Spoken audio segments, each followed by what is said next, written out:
Hi, this is Massimo. So in this video, I'm gonna talk about the effects function and what it serves for. So let's go straight ahead to the 3D view because the 3D view is particularly useful in this case because we are talking about animations on positions. So if I select my back group of moving heads, I can create directly an effects function. And this is the effects editor. As you can see, it has a lot of parameters that you can adjust.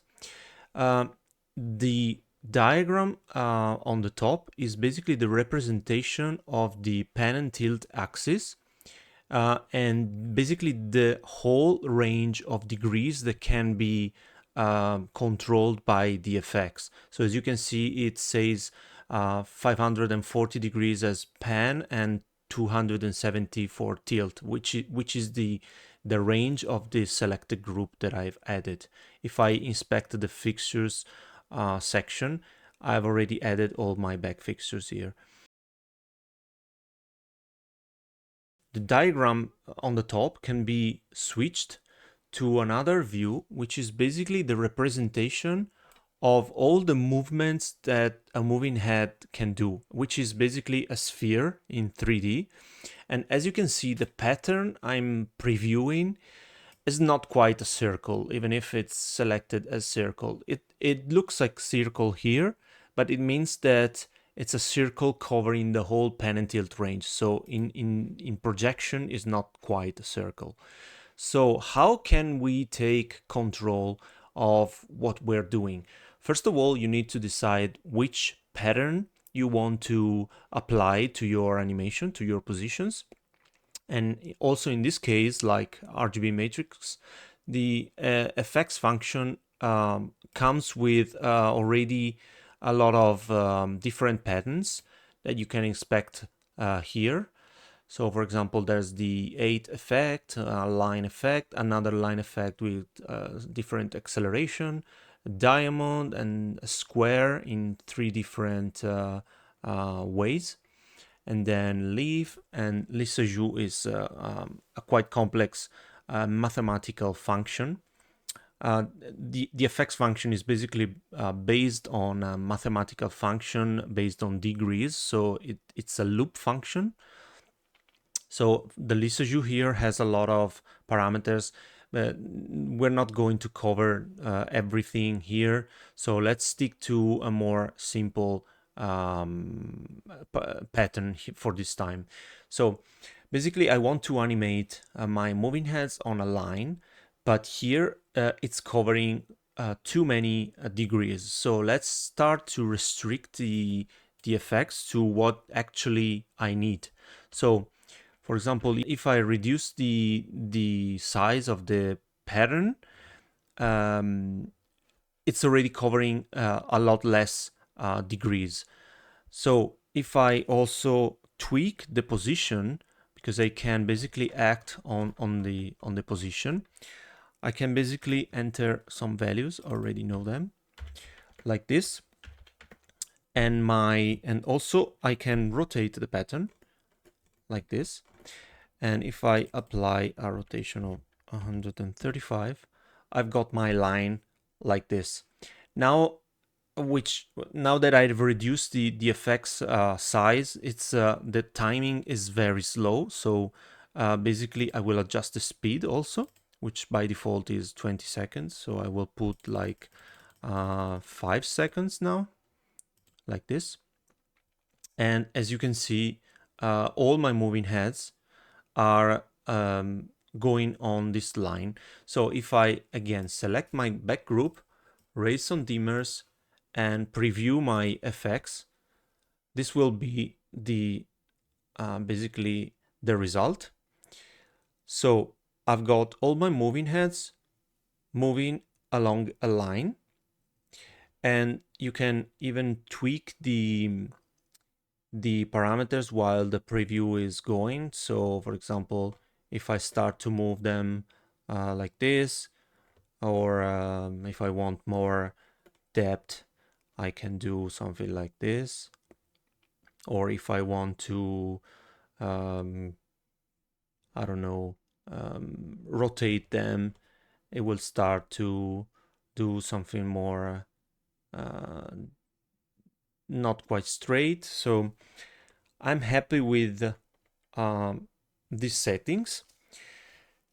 And now I can also adjust, because basically, as you can see now, the preview is makes more sense, because my moving heads are looking toward the stage and are going on a line like this. The number you see is basically all my moving heads, but since they are doing all the same thing, you cannot see all the other numbers. So there's this button here to add an offset in degrees among each fixtures. So if I apply an offset, all my moving heads now have different start degrees for the effects, and I can also see here in the preview that they are basically chasing each other like this, which is a nice effect. And now that I have basically obtained my basic result with a simple effects as a line, I can also play with other patterns like the 8 or circle. And then, as you can see, the preview here changes, so you can have the immediate feeling of what you will see on the stage, even if you're not previewing it. And yeah, different lines, the diamond, the square also. But again, as the RGB matrix, you need to play a little bit with it to find out all the settings and so on. So what I explained until now is so-called absolute effects, because I am basically, it's a standalone function. I don't need anything else, but I need to know exactly the range of degrees where I want to act, and this can it's very fixed.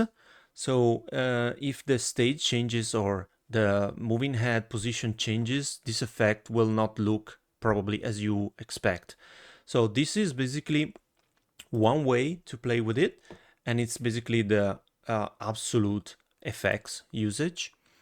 So I can even call it absolute effects. Okay, just to distinguish between the next one. So I'm gonna reset everything. Also, I'm gonna reset all the positions from the simple desk like this. Okay, so all my moving heads now are at 0. I will select all my moving heads now, so all around the stage. I have, for example, I want to achieve a scene. Gonna raise some dimmer, gonna open the shader for my Sharpies, and then I want to achieve something like this. Okay, a position on the stage like this, perhaps. Yes. So I'm gonna dump this as a new scene. I just need a position, and this will be, for example, all moving heads position in stage. Okay, I will move it to my folder here. Okay, so if I again reset everything and call, for example, a combination of scenes like dimmer, and then I want the positioning stage, shutter open and all yellow, I will have something like this. Okay, so let's create another effects, but this time with all my fixtures, all the selected moving heads.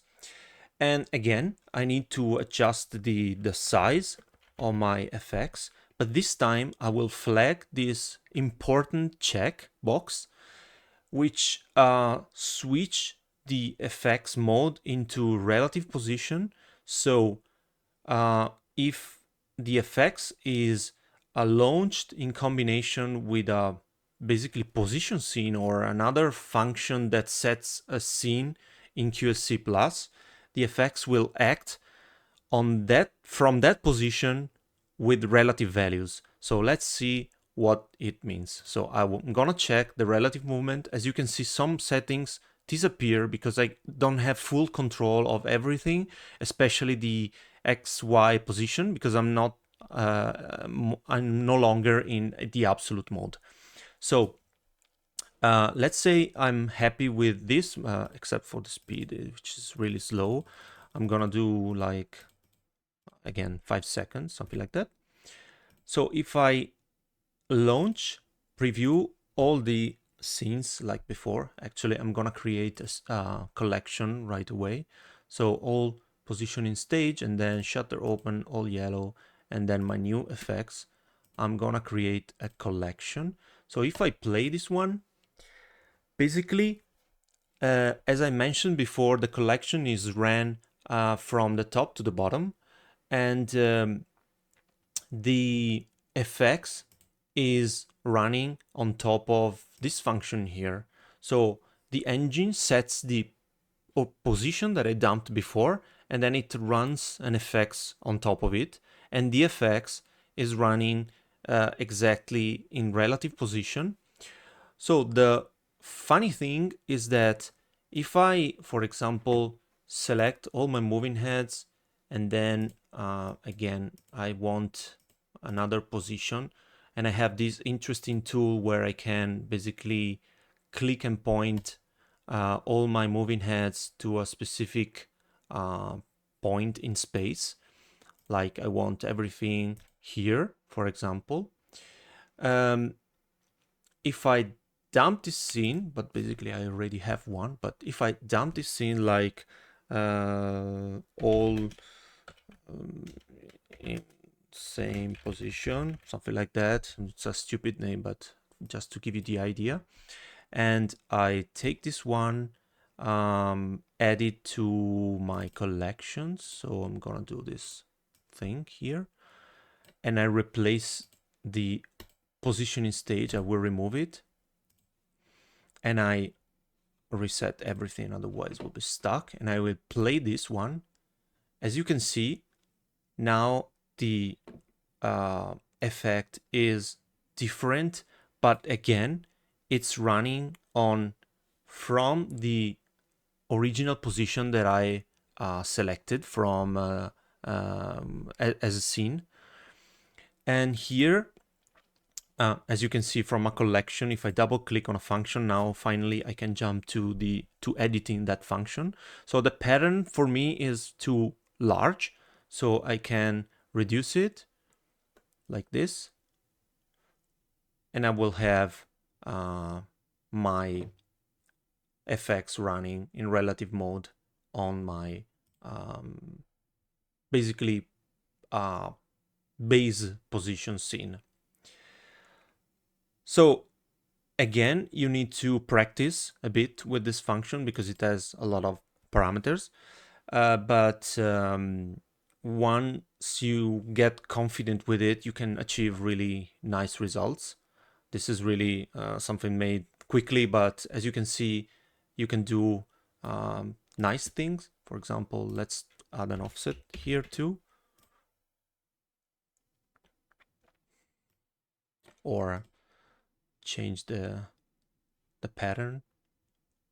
And you really and quickly achieve interesting animation scenes, animations with the effects function. So for the effects now, it's all. Thanks for watching, and ciao.